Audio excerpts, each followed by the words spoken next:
Hello and welcome to Fighting Back, our weekly webinar helping you, the entrepreneur, fight back against the impact of the COVID-19 virus on your business. Well, 6 weeks ago, when it became clear the virus was going to have a bigger impact on the economy than everyone expected, I wrote and I sent out a 7-page, 5-step plan to our clients and colleagues for dealing with the challenges that were about to hit all of us as business owners. Briefly, these steps were, number one, make sure everyone is safe. Protect your employees and your customers at all costs. That's paramount. Number two, communicate with all stakeholders. That's your employees, your investors, your customers, and your suppliers. Make sure everybody knows what's happening, get everybody in the loop. Number three was get operational. Make sure you can run your business remotely or however you have to in this new environment. Get it working. And number four, hope for the best, but plan for the worst. That means create a worst case scenario budget and a business plan that you can implement as necessary when necessary. Number five, create your plan of attack. In other words, what opportunities exist for you and how can you chase those opportunities down? What shifting, what changes do you have to do? And most of you watching this have done a lot of the tough work of either getting your business stable or at least you're managing your cash flow now well enough to keep your head above water. And a few of you have even pivoted so completely that your business is hardly recognizable. It's unbelievable. But it's what we do as entrepreneurs, isn't it? We adapt. We work hard, we survive, and occasionally we even hit a home run. And now that we're finally starting to adapt to the new normal, whatever that might look like for you, I think it's important to consider the impact all of this is having on the most important aspect, the most important asset, the most important part of all of our businesses. And what's that? Well, of course, it's our people. Now, those of you that know me or have heard me speak before know my obsession with helping companies build what I call a culture of excellence. This is an environment where everyone is pulling their oars in the same direction at the same time. And now more than ever, this will be the key to your survival. Culture and systems work in tandem, they work hand in hand to create the continuous improvement loop that drives success for all great companies. But when the order of things falls apart so extremely as has happened with the coronavirus, the stress levels rise exponentially from fears, from anxiety, from isolation, so forth, and the people side of that equation suddenly put at risk. This is why your communication systems, and particularly your one-on-one meetings, are so critical right now. You need to connect. You need to be connected to your team like never before, not just as employees, but as people. Which begs the question, what are the skills you and your managers need to have in order to help your people through such an unprecedented and stressful time? Well, today I have invited Debbie Pearmain to help us answer this very question. Debbie is a human resources consultant with over 25 years experience.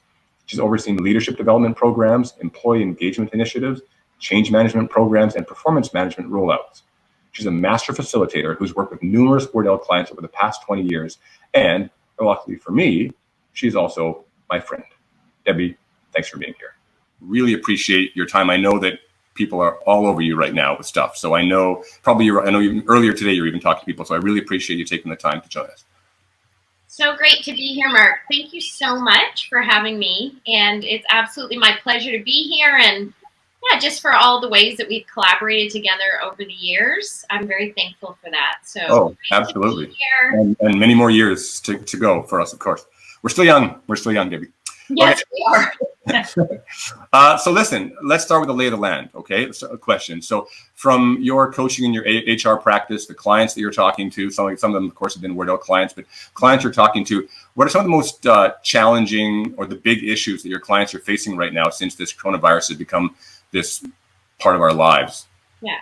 So, I mean, again, I think the word, as everyone is saying, I think we're all a bit sick of hearing it, but it is unprecedented. So people have experienced change and massive transformation in all areas of their life. So not just in the business sense, but in their jobs, in their family unit, in the way that they're educating their children, childcare, their home environment.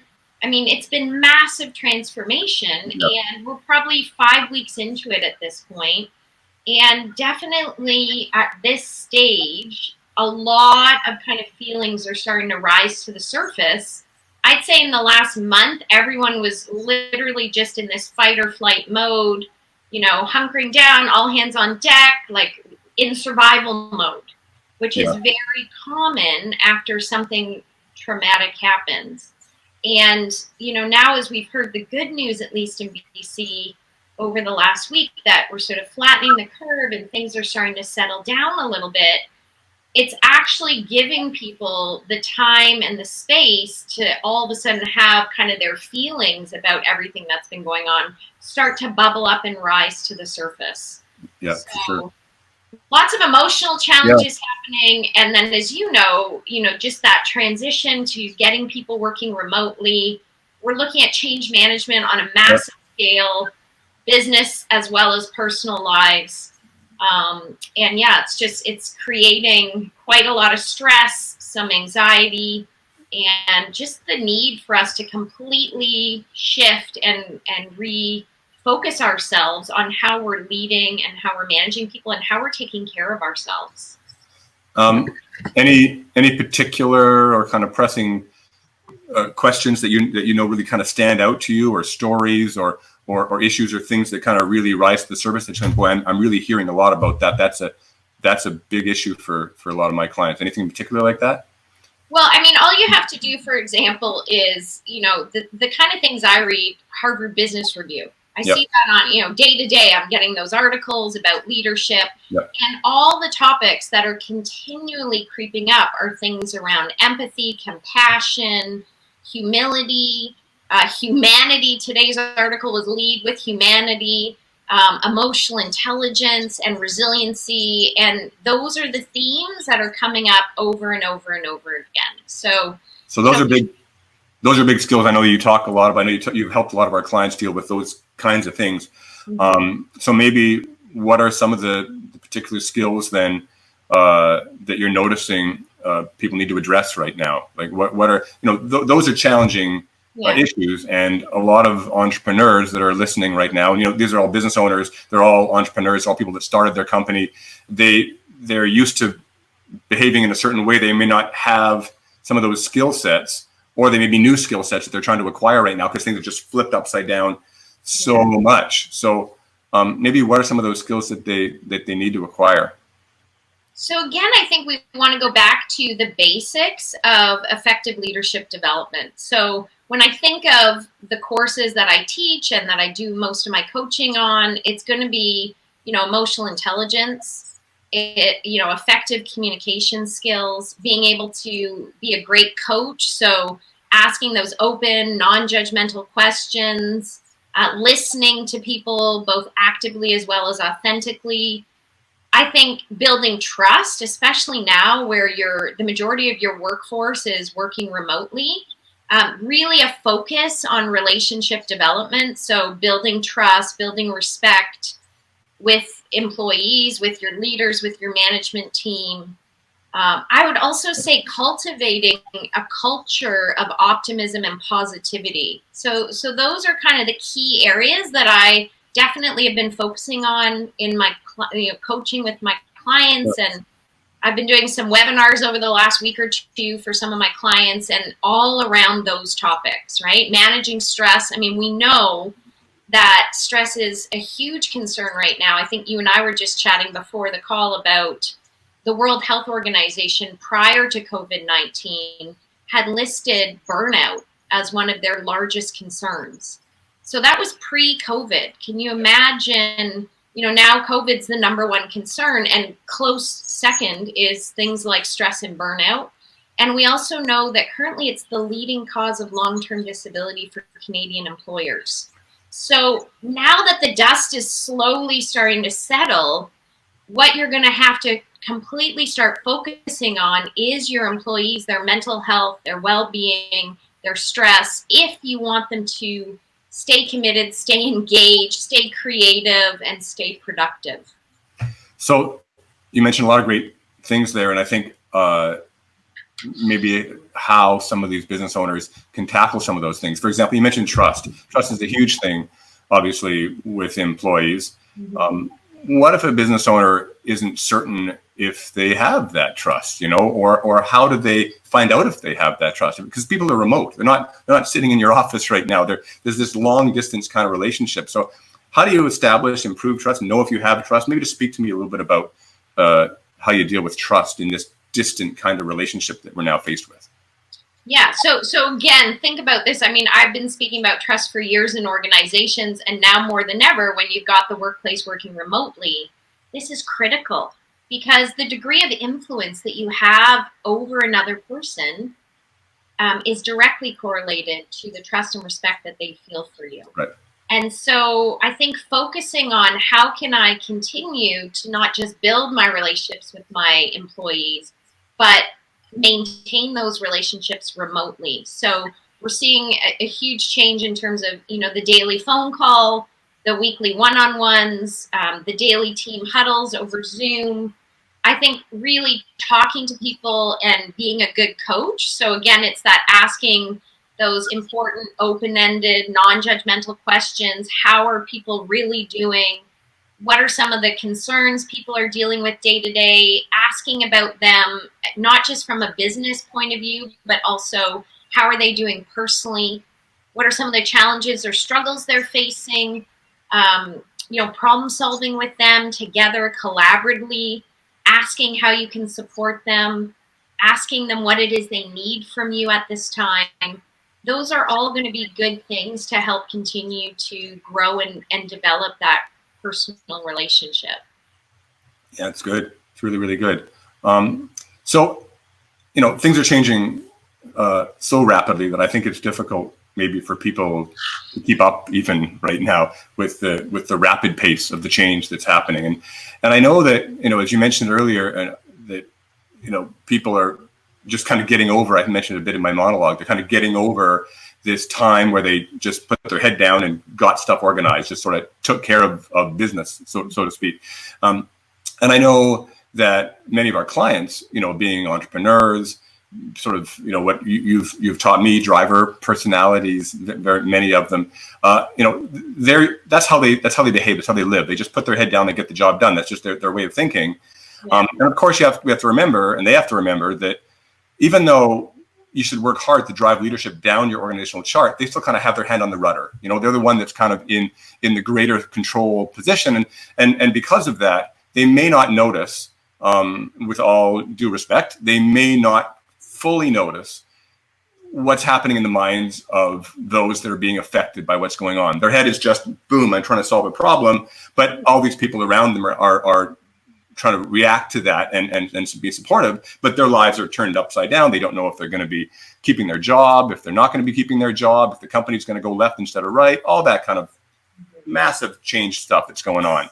Yeah. So maybe talk to me a little bit about how a business owner can help their employees when their employees are being faced with change at a level that probably has never in the history of their work life they've had to deal with.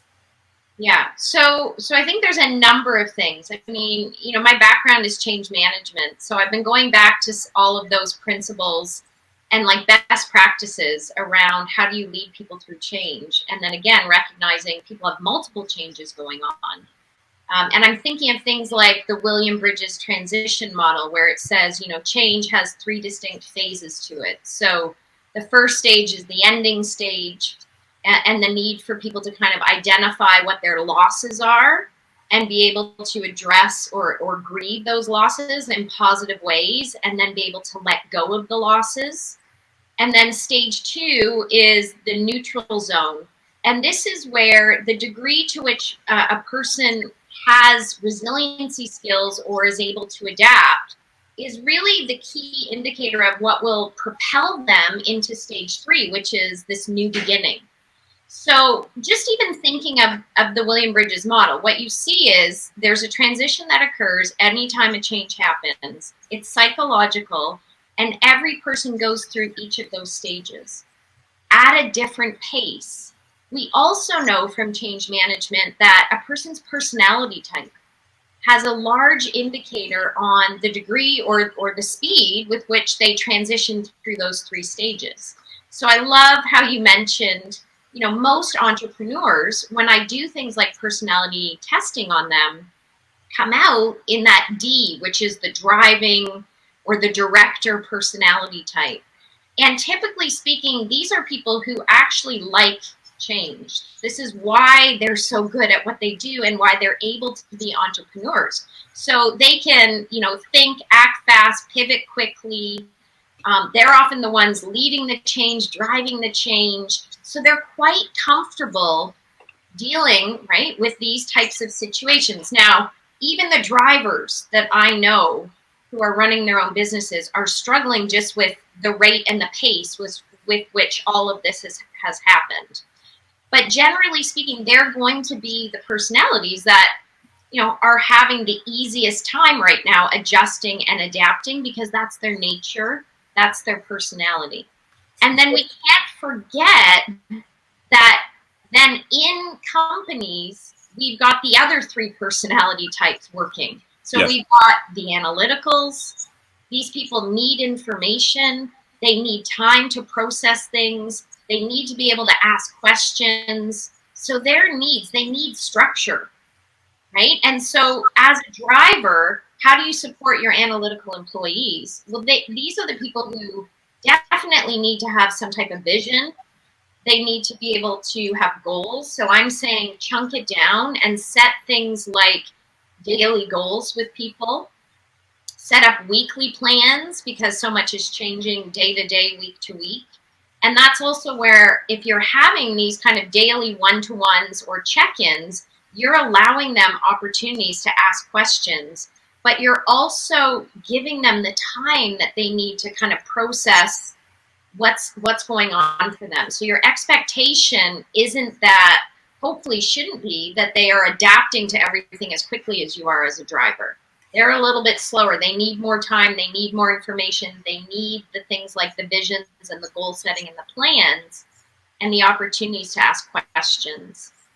And then we've got the solid personalities, which are also slower to adapt. And so they're the ones who are all about team, all about relationships, all about, maintaining the status quo. So when I'm coaching people with solid personalities, I'm getting them to do things like focus on what hasn't changed for them, right? What can they still rely on? What is still the same?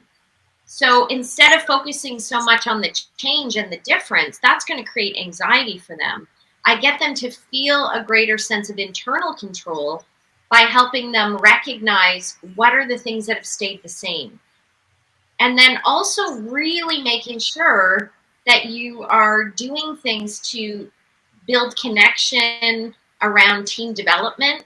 So giving people that sense of belonging with each other still. I was talking to a client last week, and they're still doing things like doing drinks on Fridays over Zoom. Yeah. And that's a way to kind of help those solid personality types that are big team players. You mean drinking? I'm just kidding. Still feel connected and a sense of, that belonging and that relationship, which is really what they need, right, in order to be able to succeed. Yeah. And then, Mark, the last personality type is the expressives. And so they're the ones who definitely need to be communicating with you more often than the others. So if they have resistance, or they're having struggles, or they're having challenges, they need your ear.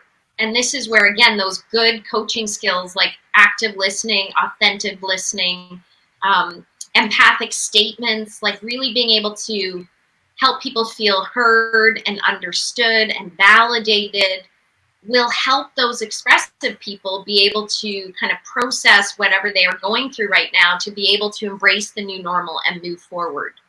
So, again, we could do an entire talk on change and personality types, but that's just a little bit of a snapshot on, things that business owners and drivers need to even just be mindful of, is how the different personality types deal with change. Yep. And then what is it that they need right now from you, because their needs are very different from yours. So that's really interesting, and that's a great point. So you mentioned the importance of one-on-ones, and we talk about that all the time with our clients, and and talking to these different personality types and the needs. So how then does a business owner or a manager in these one-on-ones, which I think are so critical, how do they uncover, who really is struggling? You mentioned some great questions before, but maybe you could expand on that a little bit. Like how in that actual time, because people are often if they don't have that trust, then they can be quite private, right? So what are some ways that as leaders you can draw out from people what's really genuinely going on in their lives, so that you can help them as people, which we care about, but also as we care about them as people, that has a corresponding incredibly positive impact on the success of the company. Those things go hand in hand; they're not separated at all. So what are some? How does the person go about doing that? Okay, so if we go back to, a lot of times when I'm coaching managers and they're struggling with employees, one of the first questions I always ask them is, how would you rate or evaluate the degree of trust that you feel exists in your relationship with that person?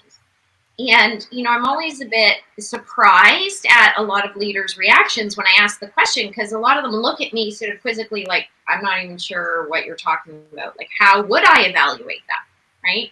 So that's kind of the first place to start, is when you're thinking of the people who are reporting to you directly, how would you currently rate the degree of trust? And so then it's thinking, well, when somebody trusts you, how do they behave around you?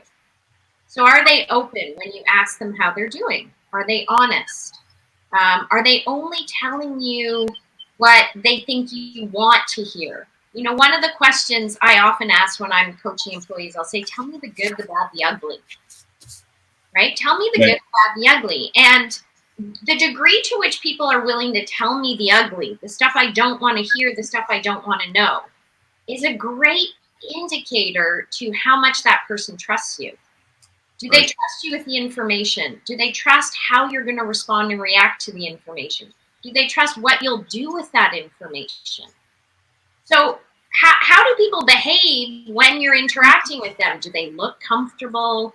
Do they look relaxed, right? Do you see it in their facial expressions, in their body language? And what kind of information are people telling you? So that's a really important place to start, is just evaluating that. So one-on-ones over video. One-on-ones 100% over video. Yeah. Because again, we see so much more in body language than we can hear over the phone. So when you even think of things like communication factors, we know that body language actually is the most true indicator of how a person's really feeling, right? So the body doesn't lie. You can see things like nervousness, anxiety, disconnection, lack of engagement. So 100% these one-to-ones should be done over FaceTime, over Zoom, some kind of platform where you're eyeballing each other and really see. I mean, I even, as an HR person, could look at people on Monday morning as they came in and I said hello and good morning. I can eyeball people to see how they're doing mentally. What's the luggage looking like under people's eyes? Do they look exhausted? Do they look haggard, right? Even things like personal grooming says a lot about how a person's doing. And so those kind of things are harder to hide when we're connecting with people face to face. So that's really important with remote workforces, is making sure you got the FaceTime and then evaluating the trust. And then if you're sensing this person is holding back, they don't look comfortable, they're not really sharing information, that's an indicator to you that you need to be working on what I say, depositing into that person's emotional bank account to improve the relationship with them. Now, why is this so important? Because when people are working remotely, you're trying as a leader to influence people. That's the entire purpose of coaching, is to influence people's actions, their motivations, their behaviors. And we know from psychology that the degree of influence you have over someone is directly related to the quality of the relationship that you have with them. So I'd say focusing on relationship right now is critical, more so than task completion, which I know just even in saying that is going to cause some entrepreneurs and business owners anxiety. Right? Like, I know even in saying that, it's going to cause anxiety because everyone's in this crisis mode of, we've got actions we have to do and we've got to do them quickly. Yep. But if your people are overwhelmed, stressed out, anxious, unmotivated and disengaged, you're gonna be like pushing a boulder uphill. Yeah. Right. So now I feel like is the time to kind of reset a little bit and refocus on the relationship, right? The coaching, and then really building up what we've called these resiliency skills. Yeah, I was going to ask you about that. That's a natural next topic here, because you're leading into how can we go about helping not just with these relationships, but how can we actually build resilience into people, into this model, so that they can survive? Because we don't know how long this thing is going to go on for. We have this hope that things are turning around right now, and I hope and pray that they are turning around, but we don't know, and we need to deal with this. Yeah. This could go on for. I think the sort of plan for the hope for the best and plan for the worst is something people have to always keep in mind. This could go on for months. This could go on for this. We could have a rebound. So I think resilience is an incredibly important topic. So speak to us about that. What are some of the strategies that we need to have in businesses to help build resilience into those organizations? Yeah. Okay. So number one is positive stress management. Right. Number one. So again, if we go back to even things like brain science, when the brain is hijacked by threat, by stress, it dramatically decreases the brainwave activity here, right, in the prefrontal cortex, which, not to get all like scientific, but that's called executive functioning. Right. And what we need more than ever right now is executive functioning, which is problem solving, quick decision making, innovation, creativity. And if people are feeling high levels of stress, that hijacks their ability to actually execute on those things. So pre-COVID-19, I mean, for 7 years I've been teaching stress management, mindfulness, positive stress management. I mean, it's very eye-opening to me just how many adults are walking around with very poor positive stress management strategies. So when I ask people, on a scale of 10, how stressed are you feeling? So that's a good kind of weekly coaching question just to get a scale. If people say 8 out of 10, my follow-up question is, what are you doing to help improve that for yourself? Right. And often, again, blank stares or the things people are telling me they're doing are negative. So it's actually making things worse. So they might be drinking, some are, smoking pot because they're trying to help themselves relax and calm their anxiety. Smoking, right? Drinking more caffeine to give them more energy to get through the day. Binge watching Netflix. Like, these are the things people are telling me they're doing at night and on the weekend because they think that that's helping them with their stress management. When in fact, all the research is showing us that all that's doing is making it worse for them. So I was going to say some advice that managers could give to their teams to deal with that, then to create this kind of a stress management. Positive stress management. So there's many factors to positive stress management, right? So there's mind, there's body, and then some say even that sort of spiritual side of things. And when I ask people questions like, what's your wellness strategy for this week? That's a great coaching question. Again, what's your wellness strategy? Initially, people are like, I exercise 3 times a week. And I'm like, that's great, but that is not enough. Tell me what else you're doing. Because stress management is everything from exercise, nutrition. There's a ton of research out there on the role of nutrition in people's mental health and well-being. So what kind of diet are you eating? How's your sleep? Not just the hours of sleep you're getting, but your sleep quality. There have been a ton of studies done about the negative impact technology is having on what's called people's restorative sleep. So even getting people, answering questions like, how rested are you feeling when you wake up in the morning? If you've slept 8 hours a day, you should be waking up feeling rested. And if you're not, that's a huge indicator that you've got poor sleep quality. So how do you actually improve that for yourself? One thing I was thinking about, Mark, is, you yourself, right? So looking at sports psychologists, we know from studying athletes in the Olympics, and you've coached and I've coached that, and I think of even my family members. I've got a brother that's an ultra marathon runner, and he is very disciplined about exercise, about diet, about sleep, about minimizing caffeine, alcohol consumption.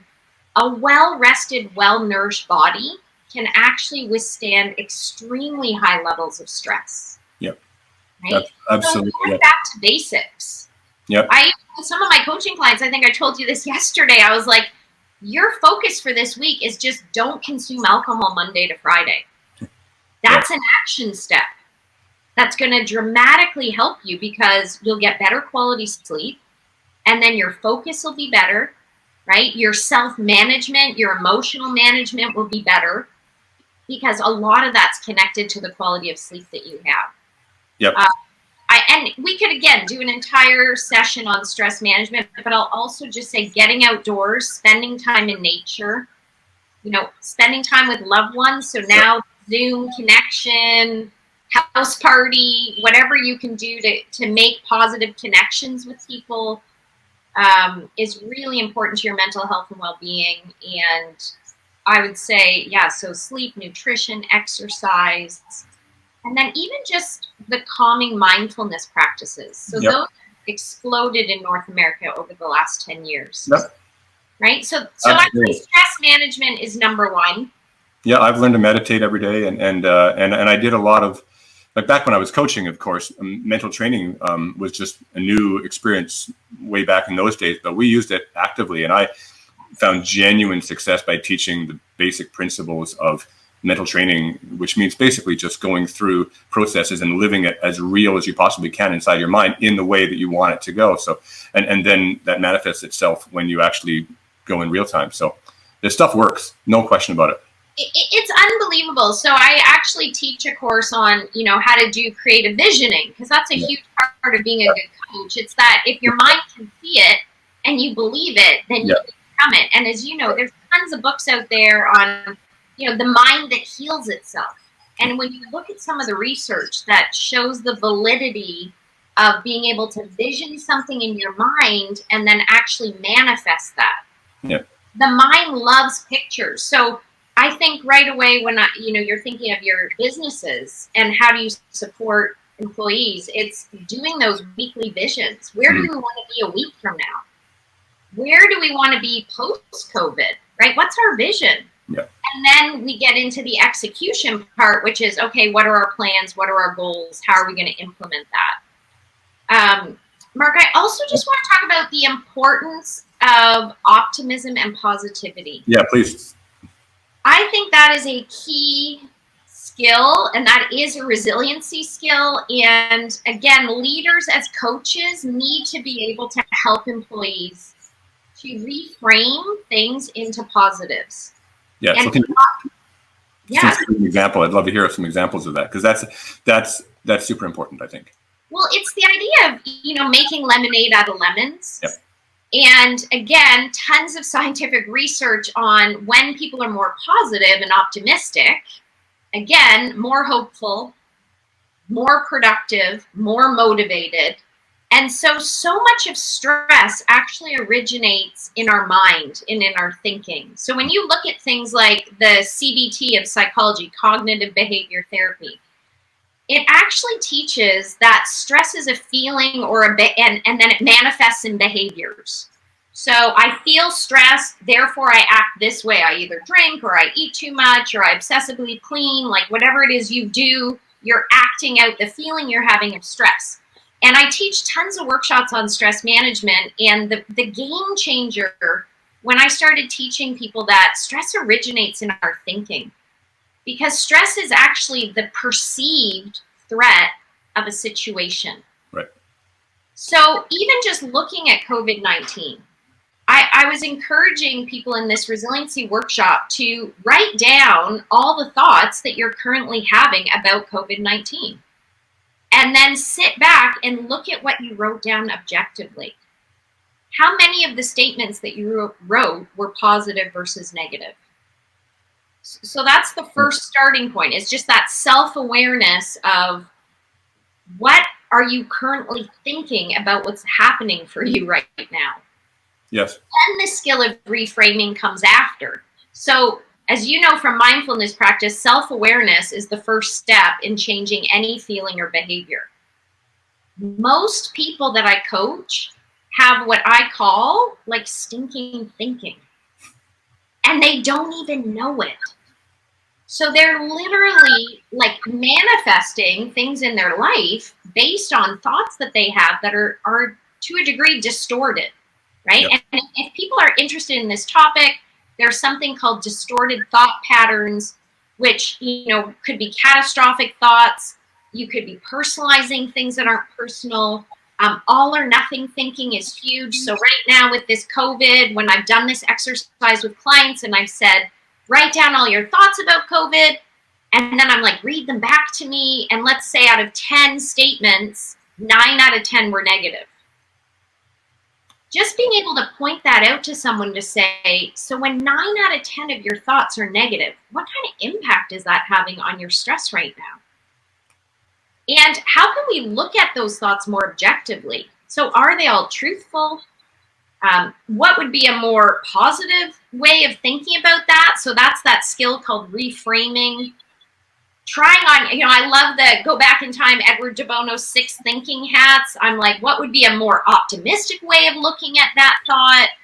What would be a more, helpful or loving thought? Like really challenging some of your thinking. And once you can, what I say, get your head around things in a more positive way, then the feelings that you have are going to change. So I've seen people's stress levels decrease dramatically just from one coaching session. At the beginning, they said they're an 8 or 9 out of 10. And by the end of it, they're at a 5 or 6. Just from an hour of really examining their thoughts and then learning to kind of look at their thoughts objectively as an observer and challenge them, which, as I said to you, that's psychology. That's called cognitive behavior therapy. For my clients who struggle with that, I'm like, go on Chapters in Indigo. You can buy workbooks on that. Yep. So that's a great strategy that I encourage leaders who are coaches to be able to help their employees with, is reframing. I think challenging assumptions is also huge. So when I say that list of 10 statements, a number of the statements that people have given me are assumptions that they're making. Yeah, I know you got some really, I haven't mentioned this yet, but you've got some really awesome resources that you've generously been willing to share with people everybody that's watching now. There's I think a checklist for resiliency, and also even a whole PowerPoint kind of presentation that walks through a lot of the main points that you're going to share. So we'll talk about it later, but really appreciate that. It's awesome. So, and again, supporting your employees by even giving them a checklist to say, how resilient are you? How resilient do you feel? So tell me, if you're not feeling resilient, how can you improve on your resiliency? So the great thing about resiliency, like any skill, it's a muscle that will grow by being exercised. So I'm getting my clients to do daily exercises and daily resiliency habits, like writing down their thoughts, reframing them, learning to challenge their assumptions. Another great resiliency muscle is this practice of gratitude. So intentionally looking and finding things to be thankful for in your day can greatly increase your happiness factor. Yeah. So for me, I wake up in the morning, and before my feet hit the ground, I go through a mental checklist of at least 10 things I'm thankful for before I even get up and open my email. It's funny, that's exactly, it's funny, I do the exact same thing. Yeah, and then at night, before I go to bed, sometimes I write down in my journal, it's like all the things I'm worrying about. And then I go through my mental, is that positive? Is it true? Is it helpful? Can I change those thoughts? So that's a great mind dumping exercise. Yeah. But as I'm lying there trying to fall asleep, instead of obsessing and ruminating about my worries, I'm again going back through my day and really looking for where were those opportunities of positivity and where can I give thanks in the midst of this challenging time. So that, for me, I think of people like Viktor Frankl and his book, Man's Search for Meaning. That book had a profound impact on me in my early 20s around, we can't control our circumstances. He was a prisoner of war in Nazi Germany, and he said, nobody can steal your attitude. That was powerful for me. It was just learning that even in the midst of something like COVID-19, what we do have control over is our thoughts, and that's going to have a huge impact in our feelings and then on the actions that come as a result of that. So this stuff is clearly important. And obviously one way to help would be to hire someone like you to help them, for sure. Beyond that, what can a manager do to try to help? Like, I mean, just sort of some of the practical structure. Like, for example, one-on-ones is a really good way to have those conversations. Is that the only way to have those kind of conversations? Is it okay to have those in a group as a manager? How do you practically implement this? Yeah, thanks. Yeah. Right. Because they're great ideas. They're amazing ideas. But how do they do something with them right inside their business? Yeah. So I think a great place to start is even just that simple resiliency checklist that we can send out to people who have tuned in today. Helping people develop their emotional intelligence. So that starts first with self-awareness. And then once we become more aware of ourselves, then we can better manage ourselves. So I always say to people, you can't manage what you're not aware of. So as a leader, I think, the responsibility does fall on you to ensure that you're being a positive role model of things like positivity, right? Of this resiliency, so positive stress management, setting the vision with people, helping them with goal setting, helping them with prioritization, being a good coach, so developing your coaching skills. And apart from, doing leadership development training, which I know many businesses view as a nice to do, especially now when it's down to just the essential costs, I would say as things start to settle for you, really looking at, do my leaders have the skills that we've talked about today? Because it has to start first there, right? You cannot teach or coach your employees if you yourself don't have those skills to begin with. Great point. Right? Really making sure that your leaders have those skills, getting them the training they need. Right now, there's tons of free stuff being offered. I myself am doing free webinars for my clients just to help them get through this challenging time. So I'm giving webinars, you're giving webinars on topics like stress management, coaching, resiliency. So getting your leaders really plugged into these skills themselves so they can then turn around and teach and coach it to your employees. If at all possible, offering free resources. So, your companies have EAP programs. That's the Employee Assistance Program. They do great counseling, coaching. They've got tons of good videos, webinars, resources that are free for employees.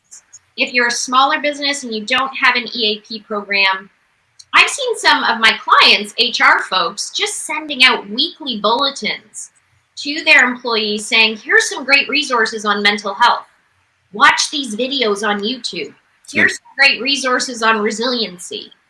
Of course, there's tons of books people could read. If people have time right now, they enjoy reading. I think there's lots of great books out there, but YouTube videos are great because they're short. You can watch them at any time. I would also really encourage, I was thinking of one book today to sort of highlight for listeners, and there's a great book called The Oz Principle. I'm not sure if you're familiar with it, but this book to me was, again, game changer a couple of years ago. I was teaching all my clients, every leader, about this book because it was all about how do you encourage people to take ownership and be more accountable for themselves, which is really at the heart of what we're talking about today, is helping people believe in themselves and have confidence to know that regardless of what happens to them, they can handle it. And how you do that is through powerful coaching conversations. So really developing a coaching culture is, I think, another, kind of key skill for businesses and leaders. Yeah, I agree. I mean, in terms of reading, the things I do a lot of reading, as you know, and I enjoy all kinds of business-related books, but the most important for me typically are biographies. I love, love, love to read biographies of people that have done interesting things, usually business success stories, but other types of stories as well. And what I notice is a common theme in almost every really good biography that I've read, whether it's, whatever, Bill Gates, Warren Buffett, it doesn't matter, anybody, Oprah, all these different really, really interesting people that have had different types of success. Every single time, like 100% of the time, they went through massive disruptive and massive change and massive struggle. Like I've never read a biography of a successful person that went, everything went fine and everything was good, and then success happened and that was the end. It never, ever, ever goes that way. And so I think reading that helps you to understand what a person has actually done, that's actually been through this process, and get some real practical insights on how they manage their particular issues of stress, which, like I say, 100% of the time you see that. So to me, those are really excellent books. People want to read books. I encourage them to read business books, read psychology books, but definitely read biographies and get a sense of what's really happening. Well, and the personal stories are like, they actually stay in our long-term memory, right? We love personal stories that kind of tug at our emotion. It actually helps us, that stays in our long-term memory more than just kind of anecdotes that don't have meaning. What I would say is, struggle is actually a necessary thing for people to go through in order for them to develop their resiliency muscles. So the research shows, just as you've said, that the people who are the most resilient are the ones who have gone through struggle and come out the other side, because what that does is cement their belief in themselves that regardless of what happens, they can handle it. And those are the kind of messages too that I really encourage my managers that I coach to be giving their employees. It's those positive messages like, I believe in you, I know you can handle this, you're doing a great job handling this, I'm here to support you, but you don't need me. Really flipping upside down, getting away from that kind of codependent manager where you need me, I'm here for you, you need my approval on everything, you can't make decisions or problem solve on your own. That's what that book, The Oz Principle, really talks about, is empowering your employees to be independent, think for themselves, problem solve for themselves, and really have confidence in themselves and their own abilities to do things, which right now, more than ever, when you have people working from home remotely, they need to have that solid sense of their own self-confidence to be able to do those things. You're not down the hall. You're not accessible. So working on making sure as a coach, you are building up your employees' confidence in themselves, not in you. Yep. Driving leadership down the organizational chart, right? Yeah. Much as Leighton said, listen, we're getting tight on time, but I want to know, first of all, is there anything else, I want to give you a chance, anything else that I haven't asked about that you think is important to share on this general topic of resilience and so forth? Anything else you want to add that I might have missed? I think we've covered a lot of ground this morning, and I'm going to we've got a PowerPoint presentation on how to coach for resiliency that I will make available to whoever's tuned in today. So that's great. I think that might cover off anything we've missed. I thought it would be great because I know we had a couple questions. Yeah, I was going to slide them in at the end for sure. You're right. There are a couple questions, and some that have come in, I think, while we're talking, and people that sent them in even before. So maybe we'll throw a couple of these up on the screen. Probably just have time for a couple. But what are you hearing about companies and their interest in investing in their employees for things like learning and development? That's a good question. Not just now, but especially or specifically after COVID. So again, I just want to highlight that if I, was in HR recruiting employees, I would be looking for people who have high levels of emotional intelligence, so that's self-awareness and the ability to manage themselves, so self-management. You can be asking questions in your hiring around that, and I would also be looking for people who are resilient and adaptable. And those are things that I would be training and definitely coaching my employees on. I'd also really be looking to strengthen my leaders' coaching skills. So, I've been teaching coaching for 15 years, and I'll tell you that most companies offer coaching courses to their employees. They have me come in and spend 2 hours on it. or a day.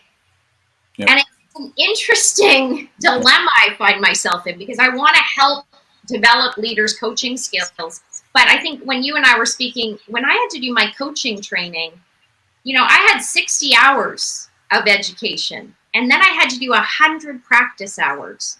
And then I had to do 10 mentor coaching hours and write an exam just to become a certified coach.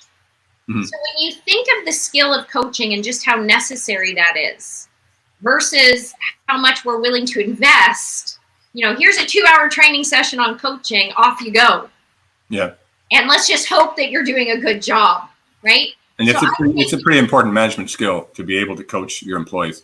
Not just coaching culture, and really strengthening your leaders' coaching skills, I think is critical to helping navigate what the world of work is going to look like moving forward, which is greater independence, more personal ownership, more personal accountability. That's what coaching does. Yeah, one of my early mentors when I started this company was a guy named Dr. Tony Williams, and he used to tell me that the evolution of what we all talk about a learning organization, the real evolution is what he calls a teaching organization. So it's really just an environment where we're not all just learning, but as we learn, we teach, and the two sides of the same coin. How incredibly important that whole process is. I think ties really nicely into what you're saying. Mm-hmm. Learning, teaching, real time. That's the essence of continuous improvement, right, inside a business, and it's just critical. Otherwise, the business just stays stagnant. Yes, and I just quickly, Mark, thought too, understanding and supporting mental health. Yep. So I think I mentioned to you that the first month of COVID, everything was being canceled, which was so understandable in terms of the work that I do. And just in this last week, I've started getting emails from clients saying, can you do something? Can you do a webinar on supporting employee mental health or resiliency or stress management? So again, just focusing on, you can do virtual learning and you can do virtual coaching on any of those topics. Boosting your positive outlook. That's another great topic. So I think that covers that question. Yeah, it's really, really good. We covered it and then some. Maybe this is all we have time for, but and if there's other questions, we can always, I'm sure we can forward them to you, and I'm sure be happy to get back to you. Yeah. So how can I refocus my team to operate at peak with limited resources or reduced resources and staff and budget? I mean, we've got clients that have lost 80% of their business in less than a week, in a matter of days, and then have had to make significant changes to their company, and obviously they're struggling to try to turn that around. So how do they keep their team engaged that is involved? Okay, so I will sound a little bit like a broken record, but I want to reiterate, helping your employees right now deal with their levels of stress will be the most important factor, because remember what I said, that when stress is high, problem solving, decision making, creativity, innovation, motivation goes down. So I think the immediate is talking to your employees about their stress levels, getting them to do some positive stress management. Mark, you and I chatted yesterday, and I even gave little anecdotes. It's like, I've coached clients and said, you need to create job descriptions at home now. You need to get your employees to sit down with their spouse, their kids, because the entire family unit has changed. Yeah. So it's not just people's work life they're needing help managing, it's also their personal life. I had one GM that I was coaching, and he said, my biggest source of stress right now isn't what's going on for me at work. It's that my wife is now working at home full time. We have 3 kids under the age of 10 that she's also looking after and trying to homeschool. And so he's like, I got to leave the office every day at 2, because if I don't, I'm concerned about her and the kids. Yeah. And so people's personal lives and their work lives have completely become enmeshed. And what I'm saying to the employees I'm working with is, put the same structures and systems in place in your home that you use at work to help you focus and manage. So what are your family's goals for the week? What are their daily goals? I've even had people do things like whiteboard out a weekly schedule and make sure you're blocking off chunks of time where everyone's busy working, whether it's doing schoolwork or watching a video, so that you can have that concentrated time to focus on your work goals and objectives. right? So blocking time, like some of those basic time management principles, even using things like the priority matrix, making sure that your employees are really focused on the urgent activities right now. So that's where those daily huddles or daily calls is like, okay, what's our urgent stuff for today? And then telling employees, now sit down with your family and figure out your schedule for the day to ensure that those urgent things can get done. Yep. So maybe just for people watching, important, unimportant, urgent, non-urgent, the 4 quadrants you're referring to. And you know what I love is that priority matrix. You can actually, there's apps for it that are free on your phone. Yeah, it's true. So going back to, right, daily goals, blocking time, prioritization, and the vision and the goal setting coming from the top is what will help people to refocus. Mark, I just want to also quickly add, helping employees manage distractions. That is becoming huge. Yes. So both my work life is a constant distraction. I'm getting pinged, messages, texts, emails, phone calls. But then my family life, I've got people constantly coming into my office, or I don't even have a home office. I'm working in my kitchen. Yeah. And so learning skills to minimize and manage distractions will also really help you stay focused. It's good. It's good. Well, hey, it's been awesome. Debbie, thank you so much for doing this. We will do this again. As you mentioned, perhaps we can have a discussion around mental health, which is a pretty critical issue next time we chat. So thanks again. It's been awesome. Really appreciate the time you've given us. Thank you, everybody, for watching, sending questions. And of course, we got some follow-up material that's coming from Debbie after, along with a recording of this presentation. And have an awesome day. Thanks very much. Thanks for having me, Mark. You bet. Bye.